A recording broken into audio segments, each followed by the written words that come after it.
Good morning. This hearing of the Full Commerce Committee will come to order. Thank you very much for being here this morning. I appreciate it.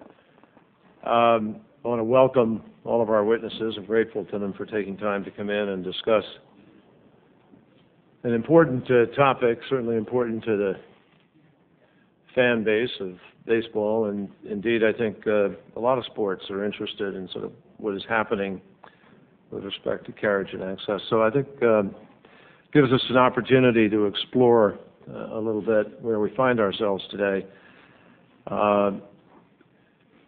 Last year, baseball fans were able to buy what are called out-of-market games through their cable and their satellite providers. The package of games, as it was presented and is presented, is called Extra Innings, and it allows fans around the country to follow their home teams, no matter where they are in the country. So whether a member of the Red Sox Nation or any other extended fan base, people living in another city, another part of the country, get access to those games for about what it costs a family of four to attend one game. Press reports then indicated that Major League Baseball was close to announcing an exclusive deal with DirecTV for carriage of these reports, of these games. And what we want to do today is explore the parameters of this deal a little bit. Yogi Berra was once heard to say, "You got to be very careful if you don't know where you're going, because you might not get there." That sentiment is as timely now as ever. We want to examine where the parties are going and whether this deal is in fact going to get them there. Is it in the best interests of consumers? Does it serve sports fans? Does it serve public interest? These are legitimate questions. Baseball, as we all know, is an integral part of our culture. Commissioner Seelig himself has said that baseball is a social institution with enormous social responsibility. And many of us here agree with that. Recognizing that, baseball has also benefited from an array of favorable government policies. The sport enjoys a broad antitrust exemption. That allows them to negotiate carriage deals and gives them tremendous market power. They also have received, baseball has received billions of hard-earned tax dollars to support stadium construction around the country.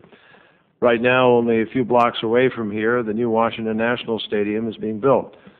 One economist estimates that between 1989 and 2001, 16 baseball-only stadiums were constructed at a total cost of $4.9 billion. $3.7 billion of that cost was borne by public revenues, taxpayer money.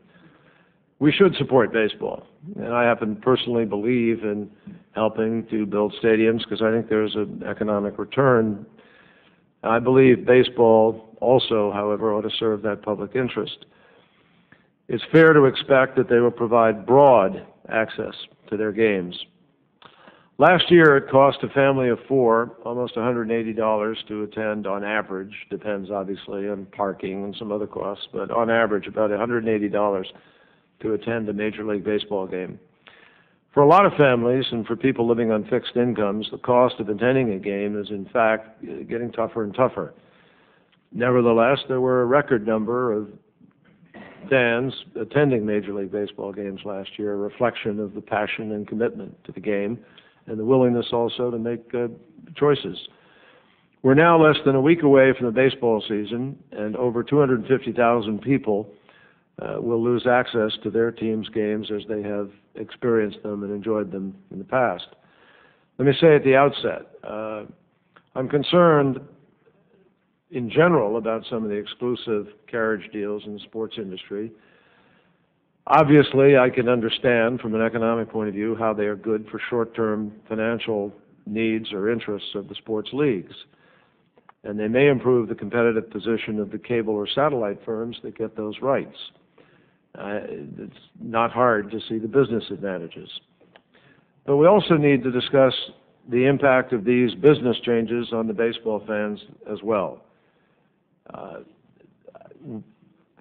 lot of people are concerned, and have expressed that concern publicly, that when fans lose access to their favorite team, or as when we discover today, is they're forced to change their TV service just to see the games, that is not necessarily fair. It works a real inconvenience on a lot of people, and many people think that is the wrong choice to provide them. Obviously, sports leagues have tremendous market power. What we need to do is ensure that that market power works in the public interest. The American people and fans have not been shy to express their feelings about this deal. If the truth be told, a lot of baseball fans across the country are disappointed, and some are very angry. So as we come here today, we have approximately 260,000 baseball fans that currently pay a premium to see their team, and they will lose access to those games unless they switch to DirecTV.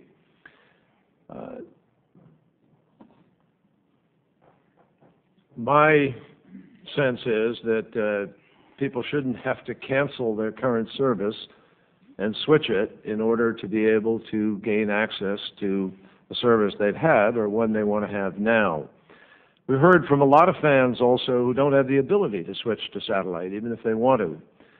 So what we need to do today is look at the long-term interests of the sport, examine this deal, hear from the parties, and really just sort of examine what the end product of this deal is and measure it against the public interest that's on the table. Senator Stevens.